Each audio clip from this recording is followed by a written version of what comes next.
So one of the main pains that we have with the Tesla is some of the lighting at night in the frunk and the trunk of the vehicle, because let's face it, Tesla doesn't exactly provide really great lights for the interior of the vehicle. So we wound up replacing several of those. I'm going to show you a couple of them today. And we're going to start off with the frunk lighting here, where we literally have one teensy-beensy tiny light bulb that lights the frunk. And we are going to move on to the trunk lighting. Now, the great part about this is that not only are we going to enhance the lighting, but we're going to enhance it with RGB lighting, which means you get to change the color of the lighting around the frunk. So you can really start tricking out your vehicle here. So stick around, look in the description below to see how you can get great discounts on this particular product from Hansho and other great Tesla products. Like and subscribe, and we'll see you again soon.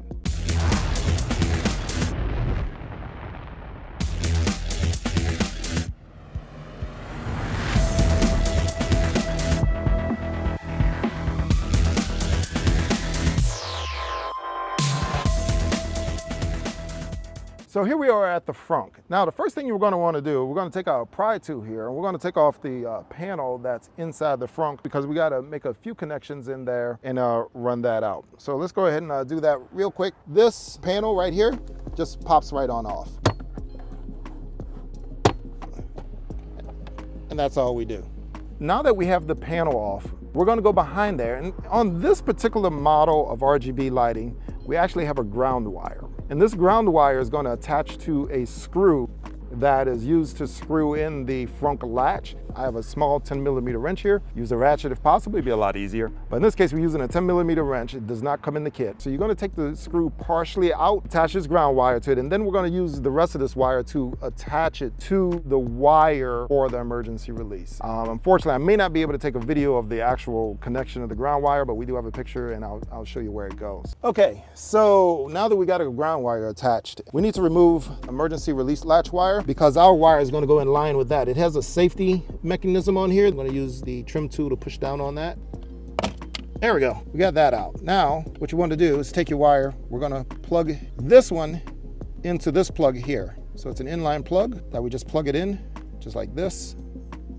And then we take our wire and we are now going to plug it into the unit, just like this. You know what? Yep, that works. There we go. It's all reconnected. Once that's connected, we can now take this cord here and we can now attach this end to the wire we just attached to the emergency release latch. There's a white piece. It just plugs in right here. Plugs in. Before we put all of this stuff away, because I'm getting ready to tuck all of this stuff into this compartment here. Before you do all of that, there's one crucial thing you really want to do. This QR code here, scan this QR code, and it's going to take you to the app to control this RGB lighting. Okay, so now that we got it connected, we got our QR code scanned. You download that app. That is called the Magic Lantern app. That is the same app if you've looked at our other video for the accent light on the Cybertruck. What we're going to do, now that we have it connected, we're just going to go ahead and plug in this plug right here. Just make sure they all line up. The arrow with the groove, and we'll just push that all together.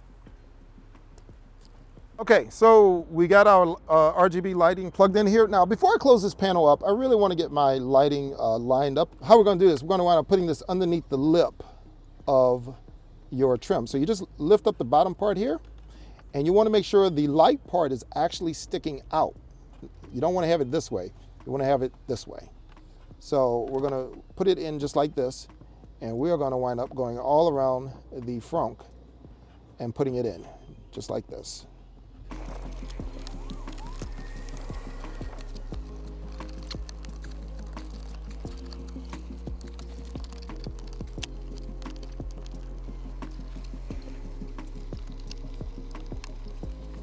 All right, now we have the lighting installed up underneath there. And you know what? The last time I did this was on the Model 3, and I wound up having to cut the strip, and well, let's just say that didn't quite turn out the way I expected. This one, however, fits perfectly in the Model Y Juniper. I mean, it's down to the centimeter, truth be told, and there's really no gap. So all you have now is just this little black wire that comes down, and we're gonna put as much of that into this panel as we can, and we're just gonna close it up. There we go. All you're going to see is just this one black wire that's going to be going down into the panel. So that's all you're going to see there. I suppose there may be other ways to hide that by going through the backside of the latch here. I have a later installed that's kind of under wraps right now that I'm going to do, where I have to pull the frunk out. Stay tuned for that one. When I do that, I may have a better solution for that. We'll see. So that's all there is to it. Like I said, if you've seen my Cybertruck accent video, you'll see how that actually works, which means it also works with the music. It will beat to the music given the opportunity through the phone. One point of note. So I want you to keep in mind that because this particular light is hooked into the emergency release latch in the frunk, okay?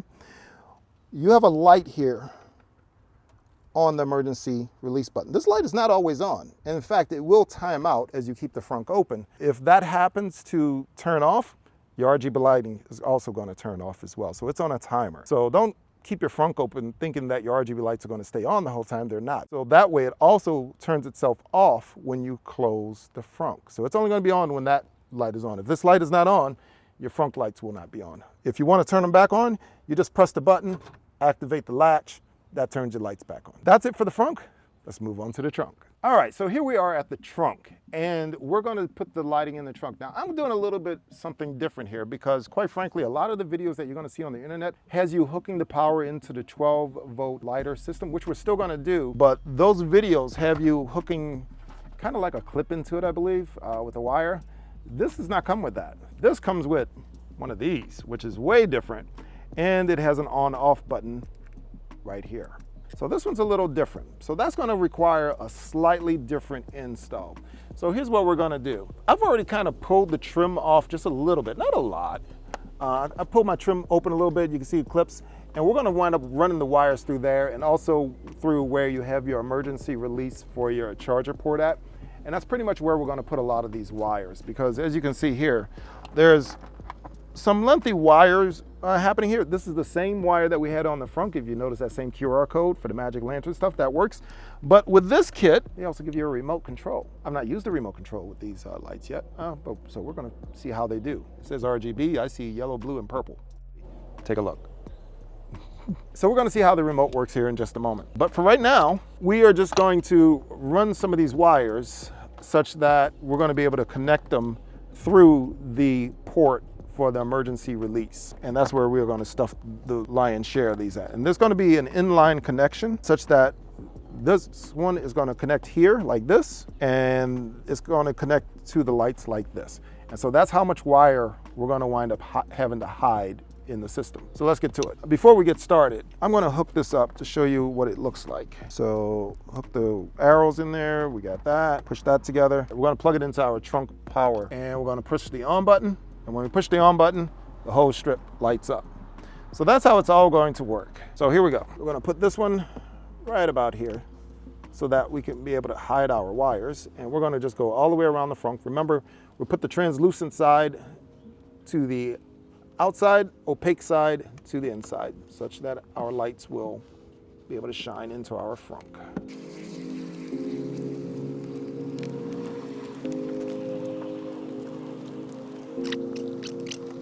Okay, so I was able to get all of the strip lighting installed into the trim right here. We just went all the way around the trim. Now, as I told you before, I took off part of my trim on the back here. It just pulls out, just unclips.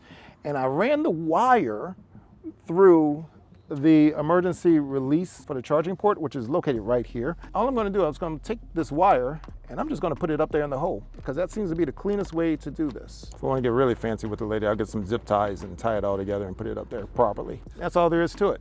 Okay, so here's the deal, right? I have the lights plugged into the 12-volt power port, which has a on-off button, as I showed you before. It's actually really important because most of us really want the lights for when we're putting groceries and things of that nature into the trunk, which, you know, we would hope that it's automatic, which it is. But keep this in mind. There has been an update to the Tesla vehicle where it allows you to keep all of the ports on and powered when you're not in the vehicle, when you walk away. Normally what happens is when you walk away from the vehicle, all of the ports become unpowered and the vehicle powers down, in which case these lights go out. If, however, you select the option in the menu to keep your ports on, just know that these lights are going to continually drain your power the whole time. So don't leave this option on if you are walking away from your vehicle for an extended period of time. I'm talking days and weeks here. I'm not talking just a few hours. A few hours, you won't even notice the power drain from these lights. It would literally take weeks for this light strip to drain your high voltage battery. So plus you just don't want the lights on, you know, all of the time while you're away from the vehicle. Other than that, it looks like a great install. This one was fairly easy. We got the frunk and we got the trunk done. If you've looked at my accent light video for the Cybertruck, we went through the app and how you do it. I was able to group the lights together so that the frunk and the trunk lights do work together, and they do post to the sound. Now, unlike the Cybertruck one where we had a separate dongle, because these don't have that, it's going to be tied to the app on your phone. So if you leave your phone in the car and you turn the stereo on, and you turn on Spotify in the car, it'll do that. If you're playing it from your phone, it'll do that, but it'll also even pick up your conversation.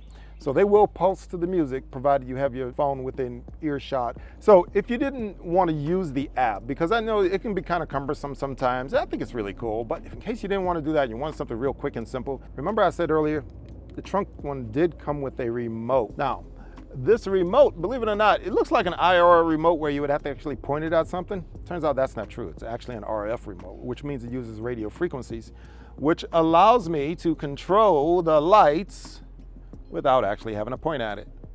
The great part is that this same remote works for the frunk lights as well. So it's attuned on the same frequency. So one remote, you just got to kind of get near it. And I've noticed I'm sitting here in the trunk and it doesn't quite reach to the frunk to change it, but if I go up there, it will change. So you just change them individually. And you have all the different options on here, what mode you want to have them in, auto mode. And also you have the different music modes. I haven't quite figured out the whole music portion of it yet because I don't know how it's picking up sound, but I put it on the music mode, yeah. It just kind of does its own thing there, even though no music is playing. So there's that. So you do have the option of the remote. So I want to test to see if the remote actually works from inside the vehicle, see if it works both of them at the same time. I'm going to pick a random color that I know I didn't use earlier, orange. Let's go check it out. That looks kind of yellowish orange, and let's go look at the back. Well, I'll be darned. Look at that, will you? It actually did it. So it did actually work from in the car. This little remote worked both of them from in the cars. Let me see if I can stand over here and do it. See, hit blue. That one went blue, or cyan, I'm sorry. The one in the back went cyan, so it does work from over here for the entire car. It's just that when I'm standing on one extreme or the other from the car, it doesn't seem to work. You do have brightness controls with these as well. You can make them brighter or dimmer, however you want. So it's nice to know that they actually work from all the way out here. Hope you really like this installed. Look in the description below to see how you can get some great discounts on this particular accessory from Hansho. Like and subscribe, and we'll see you again soon. Peace.